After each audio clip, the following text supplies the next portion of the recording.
Welcome to the Chronicles of Lost Relations.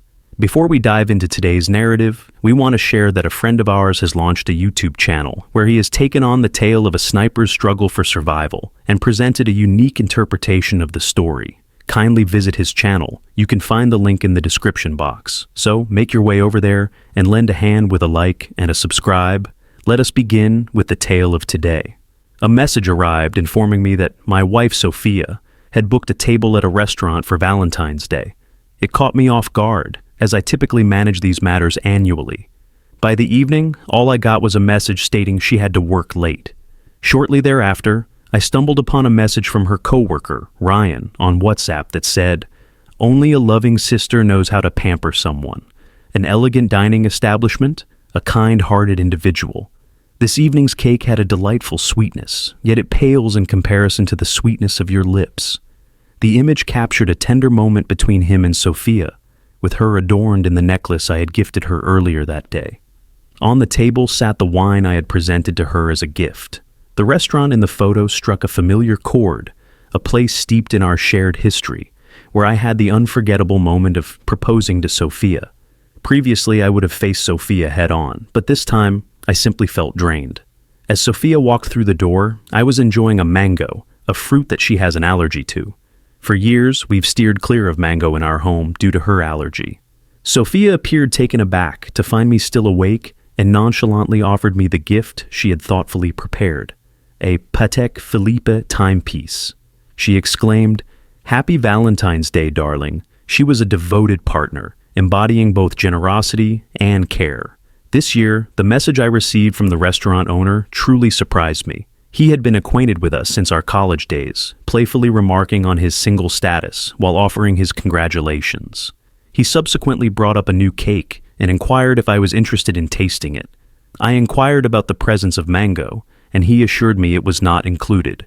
Thus I consented. Shortly after, Sophia reached out to inform me that she had to put in extra hours at work and wouldn't be able to join me for the evening. That night, restless and wide awake, I found myself scrolling through my phone, landing on Ryan's post. The image captured a moment of him and Sophia at the restaurant, featuring the wine and the necklace I gifted her in the frame. The cake was composed of layers brimming with mango puree, a delight that Sophia was unable to enjoy. Exhaustion held me back from facing her, and I had no desire to engage in another argument. I didn't even mention Ryan's post. Instead, I found myself longing for mango. I placed an order for delivery and relished the experience, a rare treat for me in recent years due to Sophia's allergy. Once I had finished the mango, I remarked, "I'm heading to bed now, unless there's anything else." Sophia, her eyes wide with astonishment, seized my arm and exclaimed, "Ethan, it's Valentine's Day!" I gazed at her, perplexed, and inquired, "So what now?" Her frown deepened as she stepped closer to me. In a playful tone, she leaned in close and whispered in my ear, "On a night like this? Are you truly heading to bed so soon?" Sophia had consistently exuded an air of icy, remote charm. Upon completing her studies, her glasses enhanced her scholarly allure, further contributing to her air of detachment. Yet this evening, a subtle hint of smoke lingered around her. I took a step back, dodging her kiss, and said, "I just had mango. You might have an allergic reaction." I entered the bedroom, secured the door, and reclined on the bed. The sound of my phone ringing filled the air. My supervisor inquired whether I had truly made up my mind about accepting the position. "If you bail on me again because of Sophia, I swear I'll make you regret it," she said. I laughed and said, "I won't back down this time. If I do, I'll approach you," my head bowed in contemplation. The role in the advertising department promised a better salary, yet it demanded frequent travel, something I had declined 3 years prior due to Sophia. She has always embraced traditional values, and I understood that she wouldn't cope well with the uncertainty of our limited time together throughout the year. It took me more than 6 months to finally hold her hand for the first time. During my middle and high school years, my close friends frequently considered Sophia to be dull. They were baffled by my affection for her. I would smile and say, "Because she truly saved my life." It occurred during my middle school years when an earthquake hit our school. In a frenzy, the crowd surged outside, but I found myself leading the way. I stumbled over a desk leg and went down, Yet Sophia navigated the turmoil, determined to reach me despite the obstacles in her path. She took the lead, staying close as we made our way out together. Later, I inquired, "What was on your mind? Wouldn't it feel like all your aspirations and efforts would have been in vain if you were to pass away?" Sophia appeared surprised by the question, yet she replied, "I wasn't thinking that much. In that moment, I felt that if I couldn't succeed, I'd prefer to face the end alongside you." That was Sophia, consistently prioritizing others over her own needs, yet now I find myself questioning whether she ever envisioned a day when she would choose someone else over me. I have always believed in her sincerity, yet I know that sincerity can diminish over time. My supervisor likely picked up on the subtle shift in my tone. She remarked that everyone errs. It's simpler to point fingers at the past than to mend it. "Ethan, I trust you will always find the strength to make changes when needed." Then, with a hint of sarcasm, she remarked that, naturally, someone as flawless as herself never errs. But for someone like you, imperfection is to be expected. Regardless of the circumstances, even if you part ways with her, ensure that you hold on to your position. In just 3 days, you'll be embarking on a business trip to Argentina. This requires your full commitment. The following morning, I rose early to make my way to the office and finalize my ongoing tasks. Sophia sat in the living room, her lips swollen, probably a result of the mango allergy that flared up after Ryan kissed her following their night out. I strode past her, making my way to the door when she seized my wrist. With a hint of defensiveness, she inquired, "Why are you upset? Is it due to the fact that I didn't spend time with you yesterday?" I mentioned that I needed to put in some extra hours. The company is going public, and as a woman, do you understand the challenges I've faced in reaching management? Countless gazes are fixed upon me. How could I possibly refrain from setting an example? You always claimed you'd stand by my career, so why are you behaving this way now? For all these years, I've endured her frigid and aloof attitude, even during those moments when she was too occupied to realize I was in the hospital, or when I found myself unable to contact her, I remained silent. One day, I found myself picking her up from work, and as she applied her makeup, her phone suddenly rang. She answered it promptly, her voice warm as she spoke to someone, and it was the first time I heard her mention Ryan. That was the moment I understood she had time for a phone call after all. She simply didn't believe I was deserving of that part of her. I distanced myself from her and declared, "That's enough, Sophia. It's over." Just as I was about to complete my thought, her phone chimed once more. She cast a fleeting glance at the screen, offering me a look of regret before responding. It was indeed Ryan. "Hey, can you come get me?" The chill in the air today makes it hard to muster the will to leave the warmth of my bed. If you don't show up, I'll be delayed and miss out on my payment. Sophia's expression softened instinctively as she replied, "You're afraid of the cold? The very same individual who ascends icy peaks under the cover of darkness? Okay, Ryan, it's time to rise and shine. Are you bringing me breakfast today?" A bitter laugh escaped me. Ryan, picking up on the unusual vibe, casually remarked, "By the way, please extend my thanks to Ethan. Yesterday I dined at his restaurant and also enlisted the help of one of his staff. I will ensure that he receives an exceptional gift down the line." Upon hearing Ryan's words, Sophia cast a fleeting guilty glance my way before swiftly averting her gaze. She instinctively turned down the volume on her phone. The sheer ridiculousness of the situation made me chuckle. I sighed and pivoted to walk away. However, Sophia swiftly dismissed Ryan's call and hurried to catch up with me. Ryan had a client dinner, but overlooked making a reservation, so I provided him with ours. It's all about the business, you see what I mean? She likely had no idea how ridiculous that came across. Sophia still had more to say. Later, when I asked her to prepare some porridge for me, since I was feeling unwell, she donned her coat and remarked, "Ryan has no food at home. I plan to prepare a meal for him." I hesitated, caught between inquiring about her connection with Ryan or questioning why she was preparing a meal for someone else. Yet, she never afforded me the opportunity. She rushed out, completely oblivious to my presence, curled up on the couch, feeling unwell. It felt like a completely different world compared to high school. In those days, any hint of stress or a missed meal would earn me a chilling reprimand from Sophia. Yet, in the midst of an emergency pause, she would effortlessly produce a steaming bowl of rice cakes and insist, "Indulge yourself. If I don't look after you, things will only deteriorate." Upon my arrival at the office, my supervisor unceremoniously dropped a stack of paperwork onto my desk. Complete everything within 3 days or face the consequences. I toiled into the late hours, and upon glancing at my phone, I discovered a draft of the divorce papers from the attorney. Amidst the swirling snowstorm, I hailed a cab that whisked me directly to Sophia's office building. However, upon arriving at her floor, the lights suddenly went dark. I scowled and activated the flashlight on my phone. In that instant, a message from a colleague arrived, accompanied by a link.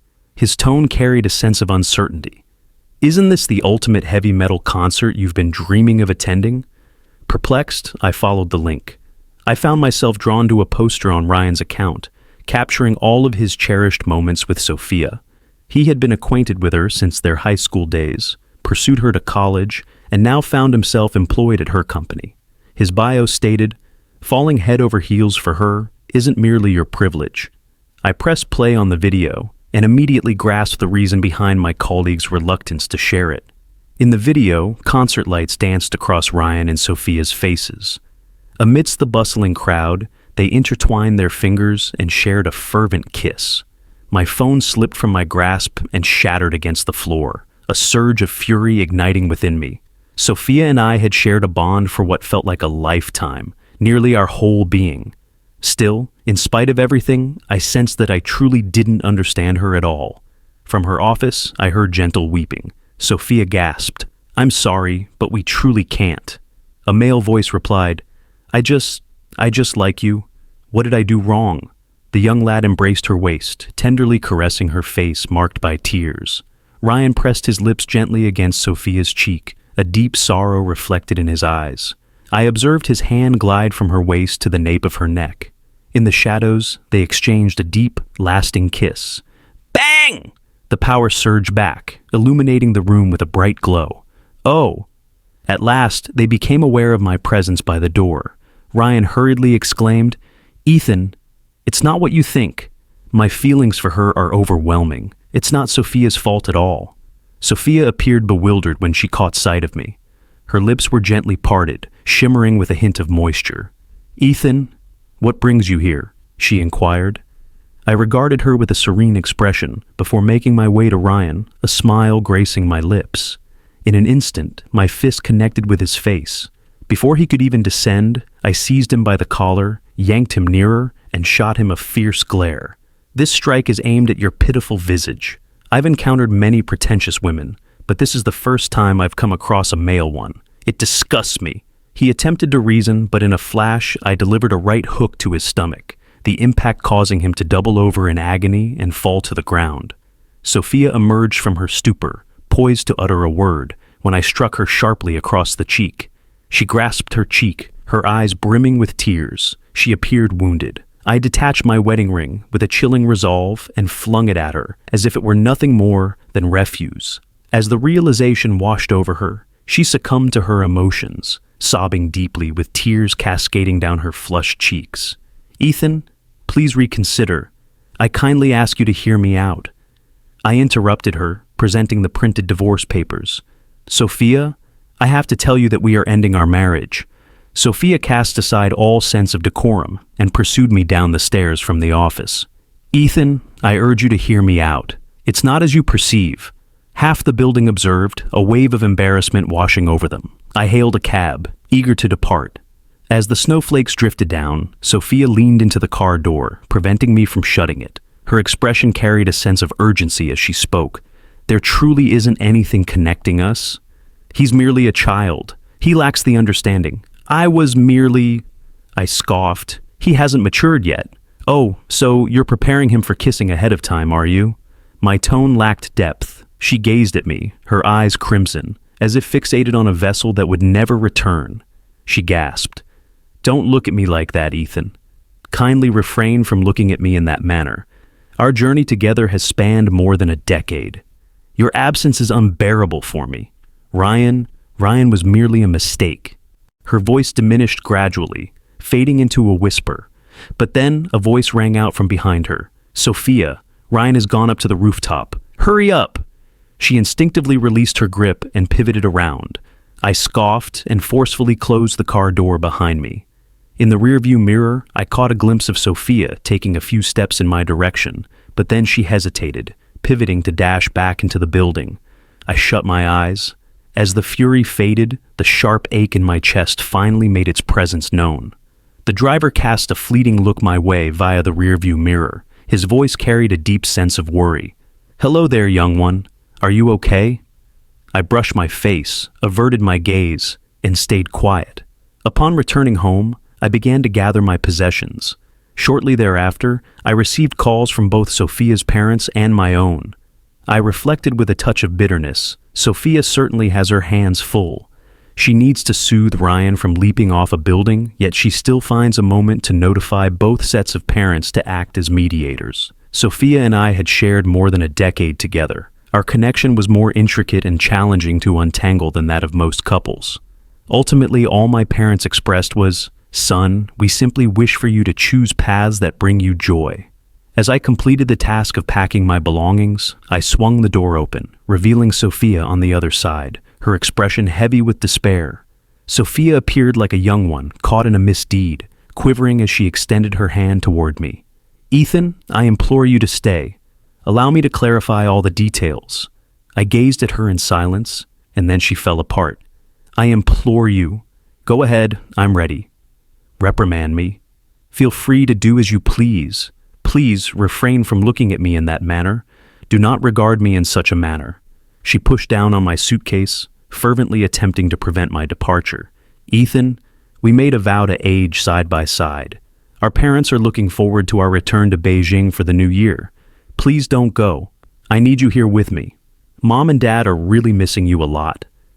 I let out a heavy sigh as I gazed at her. "What is it that you seek, Sophia?" She almost fell to her knees, clinging to my leg, her tears soaking into my clothes. She wept bitterly, begging, "Please grant me another opportunity. I assure you that I will improve." I took my time before responding to her. My eyes were drawn to the old college graduation photo that had tumbled out during my packing. Upon closer inspection, I came to a realization. In the photograph, it was not solely Sophia and I. Ryan stood quietly in the background, sheltered by the tree, his gaze fixed on Sophia, while her eyes drifted away from me. They descended upon him. It seems it all began that early, didn't it? I believed those moments were solely ours, just Sophia and me. Yet it turns out there was another presence all along. Sophia quivered, her gaze averted from mine, reminiscent of a wrongdoer bracing for retribution. To her surprise, I spoke gently, "All right?" She gazed upward, her eyes shimmering with a mix of astonishment and optimism. "Is that so? Ethan, would you consider beginning anew with me?" After a brief moment of reflection, I nodded and unexpectedly responded, "Sure. However, there is one stipulation." I took a moment, my voice unwavering. "Do you recall our plans for that trip to the islands during our high school days? Throughout all these years, we never made the trip. I'm eager for us to embark on a 5-day getaway to the islands." Sophia instantly consented, leaping into my embrace and whispering, "Is it really that straightforward?" I nodded, but beneath the surface I was aware that she wouldn't be able to follow through. Upon reflection, Sophia's allure towards Ryan seemed less unexpected than I initially believed. Her existence had consistently been meticulously organized, governed by the dictates of her family's regulations. From Beijing to the capital, through her education and marriage, and even including me as her childhood sweetheart. Her future had consistently unfolded like a well-trodden road, serene and expected. Yet, when existence becomes overly predictable for an extended period, it's only human to crave a spark of thrill. Ryan was the thrill of excitement she longed for. He embodied a spirit of defiance and exploration. He would lead her on moonlit treks through frosty peaks, keep her awake through electrifying shows, and steal kisses as dawn broke over the ocean. Regardless of how composed a person may be, it's nearly impossible to remain unaffected by such fervent enthusiasm. Sophia assured me that following our vacation, she would be with me every single day, ensuring I never grew weary of her presence. It felt like she was worried I would reconsider. She assumed responsibility for coordinating every aspect of the journey to the islands, appearing genuinely thrilled to embark on the adventure we had envisioned for so long. As I navigated through social media, a sense of indifference washed over me. Ryan shared his thoughts incessantly, almost putting himself through anguish as he expressed his emotions for Sophia. I observed with detachment. Today he finally let loose and shared a candid thought. The one she holds dear is me. I found myself chuckling and decided to share a post of my own in response. Starting now, my wife and I will be residing on the islands. The past lies behind us, vanished like wisps of smoke. Today marks a fresh start. I simply wish to grasp her hand from this moment forward. Ryan, bursting with enthusiasm, sought to arrange a meeting. We met at a cafe, and he inquired through gritted teeth, "After everything, you're still going to forgive her? Are you truly going to remain with her?" I offered a smile, remaining silent in reply. He exclaimed, "You're really leaving? Are you truly relocating to the islands?" What could be the reason for her silence towards me? He expressed with exasperation. I placed the visa my supervisor had hurriedly arranged for me onto the table. In a light-hearted manner, I mentioned that Sophia and I have been together for more than a decade. She pleaded for another opportunity, and I responded that if she could abandon everything and accompany me, I would grant her forgiveness. Without a doubt, she consented. I smiled, yet my eyes held no warmth. Ryan, now seething with anger, declared, "That's impossible. I have put in a great deal for her." She expressed her love for me. His fury was evident, yet I could sense the deep hurt beneath his words. I gazed at him with an icy demeanor. On Valentine's Day, Ryan snatched Sophia away from me, sent me a message to disclose their relationship, and allowed me to witness their kiss, all to force me to relinquish my feelings for her. What he failed to grasp was that my position in Sophia's heart was far more profound than he ever comprehended. His schemes had unraveled. Furious, Ryan charged towards me, but what could someone of his stature accomplish? I swiftly cut him off, doused him with my coffee, and before he had a chance to respond, I struck him with enough force to send him tumbling to the floor. I lowered myself and seized his hair, compelling him to look into my eyes. With a smile, I mocked him, utterly pathetic. "Do you genuinely believe that Sophia has feelings for you? Unfortunate for you. Did you really think she loves you?" His expression, brimming with irritation and bitterness, compelled me to suppress the nausea rising within me. I reiterated, one final time, that should Sophia decide to leave with me, I would extend my forgiveness and we could begin anew. Yet, if she failed to do so, my forgiveness would be forever out of reach. His expression changed, and I could tell that he grasped the situation. At the airport, Sophia nervously glanced at her phone, her lips sealed firmly. "Ethan, this moment holds a unique significance. Ryan has been involved in a car accident. This is quite serious. Could we delay the trip?" I quietly observed her, my eyes following the lines of her features. Then I expressed my thoughts. "I understand the reason you chose not to attend that concert with me." Sophia stood still, her lips quivering, attempting to form a smile, but unable to do so. On that particular night, it was the celebration of Ryan's birthday. He extended an invitation to me. I found it impossible to refuse him. I chuckled with a hint of bitterness. That was my beloved band, Sophia. I've mentioned that to you since my teenage years. On my birthday, you kept inquiring about my wish. I expressed my desire for sufficient funds to experience their live performance. You were upset, questioning why my desire didn't encompass bringing you along. I took a moment to reflect, carrying on. My wish for my 18th birthday was to experience that concert alongside you. Do you not recall, however, I ventured there by myself. I was unaware that my wife was among the crowd, sharing a kiss with another person.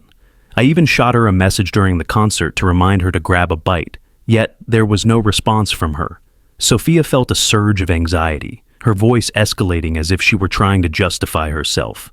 "Opportunities will arise again." I interrupted her, my tone unwavering. "There will not be." That marked their final performance. There will not be another one. I gazed into her eyes and reiterated, "There won't be another one." We lingered in quietude for a brief spell, and then, unexpectedly, I eased my stance, gesturing her away. "Proceed. He has been involved in an accident, and you hold the position of his supervisor. It would reflect poorly if you chose not to attend." Regarding the islands, I smiled, locking eyes with her, sensing the presence of the girl who, at 18, had sulked and demanded we visit the islands. I mentioned that we can simply go next time. Sophia, appearing as though she had been granted a second chance, dashed out of the airport amidst the swirling snow and rain, eager to reach Ryan's side. I ripped the plane ticket in my hand and discarded the fragments into the trash. Subsequently, I generated a fresh ticket, with Argentina as the destination. As Sophia stirred from her slumber, she realized she was nestled in the embrace of a man. The man tenderly pressed his lips against her face. Something felt off. Her eyes widened in surprise. This was not Ethan. Yesterday she hurried to the hospital, only to discover that Ryan's car accident was a fabrication. Initially she felt a surge of anger, but then Ryan, with tears in his eyes, confessed, "Sophia, I've loved you for so many years. Once more, could you possibly remain with me just one more time?" A whisper within her compelled her to depart. Ethan has to be seething at this point.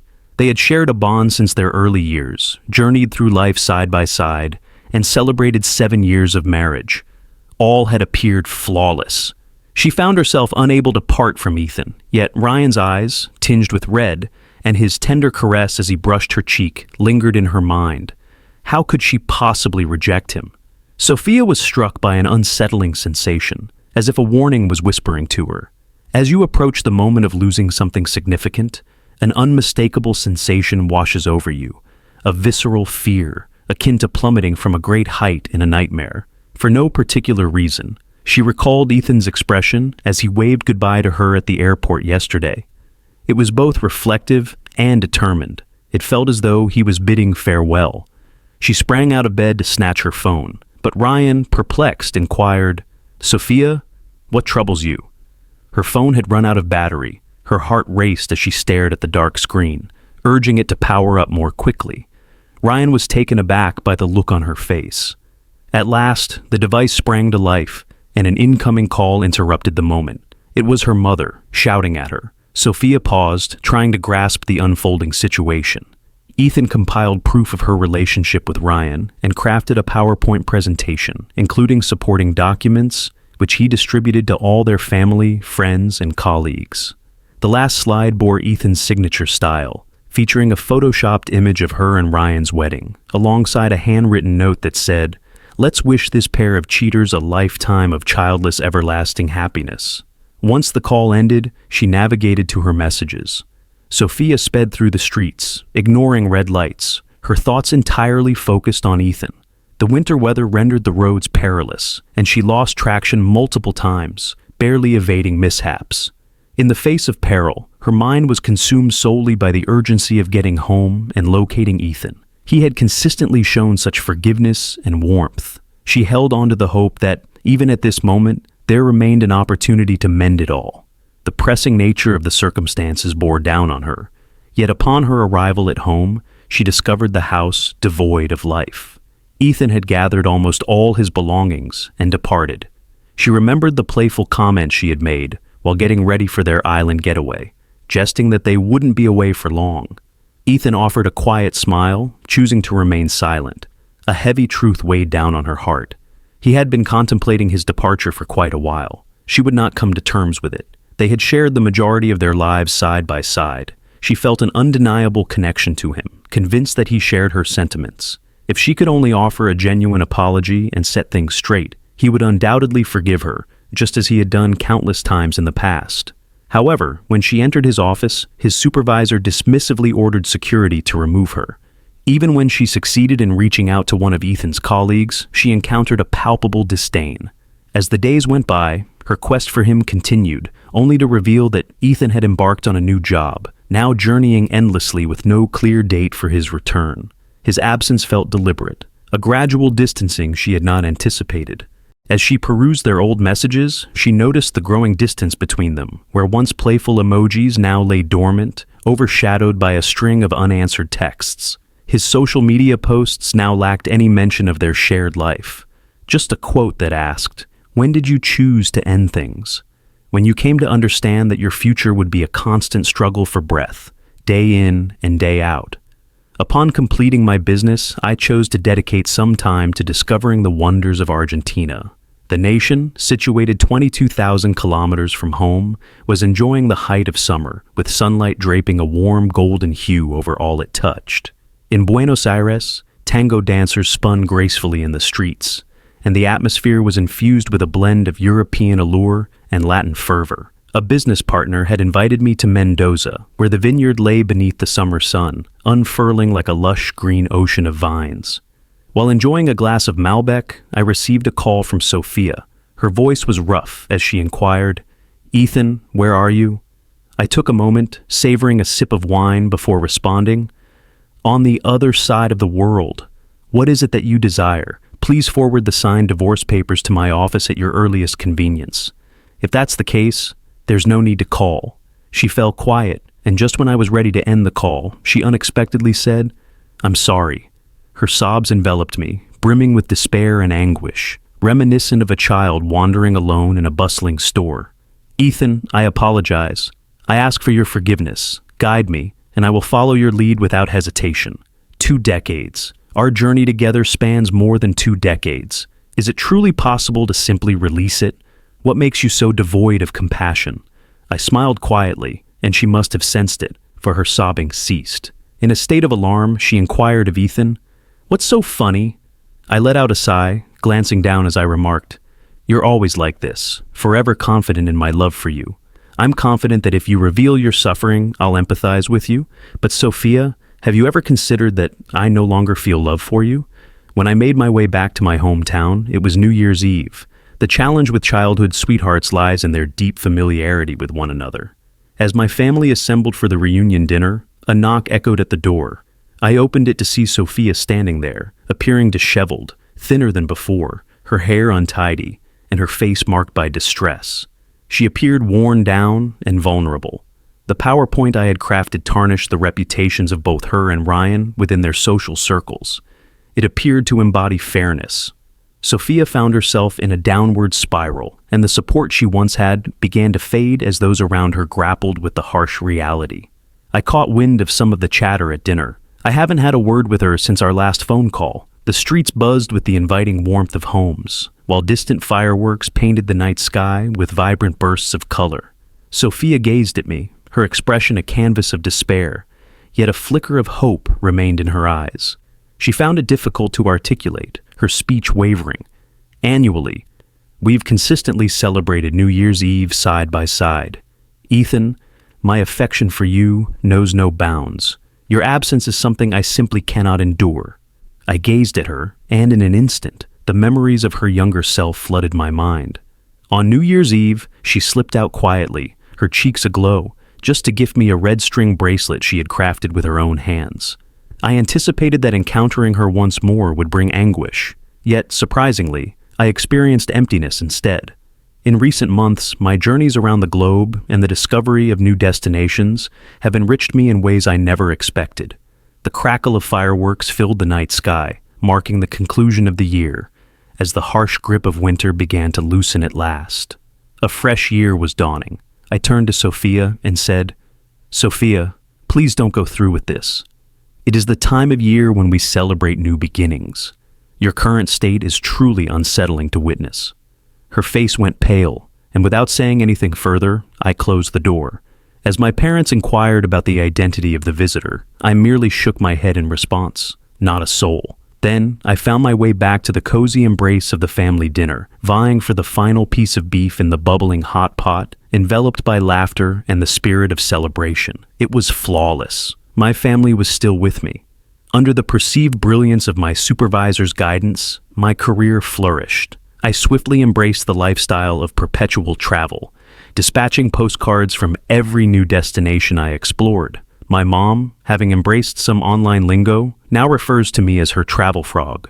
In that moment, I found myself in Japan, strolling towards a fireworks festival, savoring the delightful taste of mango bread. My mother, always concerned, reached out to me and said, "Son, take care. I've come across information suggesting that Japan experiences numerous earthquakes." I offered her a warm smile and a comforting reassurance. Earthquakes are relatively rare occurrences. However, in a twist of fate, Japan's meteorological agency released an extraordinary earthquake warning for the Nankai Trough.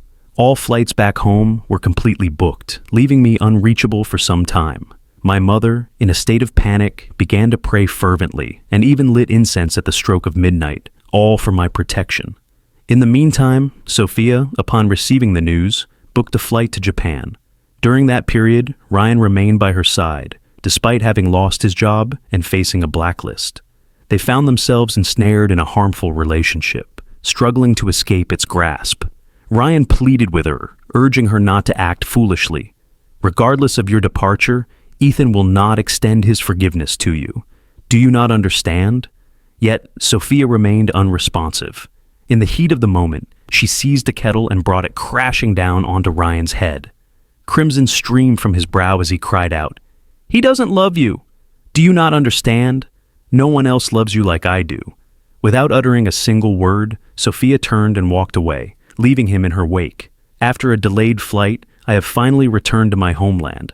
Just before takeoff, my malfunctioning phone buzzed with a call from an unfamiliar number, but the attendants insisted I switch it off. The call faded from my thoughts.